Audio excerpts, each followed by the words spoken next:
Vote একটা আমানত। আমরা সেই ভোটটা কোথায় দিব, এই আমানত কোথায় রাখবো, এই সম্পর্কে আমি দুইটা কথা বলবো।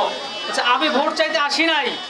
সবচাইতে বড় আমানত হচ্ছে আমাদের ভোট দেওয়া, খেয়াল দেওয়া, রায় দেওয়া যে আগামী জাতীয় সংসদ নির্বাচনে আমরা আমাদের খেয়ালটা, আমরা আমাদের রায়টা, আমরা আমাদের ভোটটা কোথায় দেব। সংগ্রামী ভাইয়েরা, আপনারা জানেন স্বাধীনতা পরবর্তী প্রায় 50 বছর আমাদের এই দেশে সেকুলার রাজনীতি হয়েছে।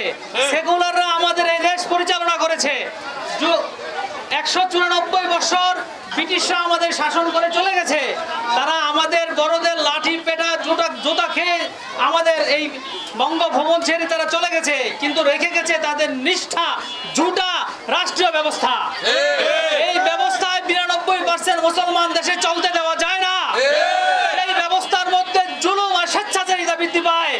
যে জুলুমে আমার মাকে, আমার বোনকে পণ্য হিসেবে ব্যবহার করা হয়, আর চলতে দেওয়া যায় না।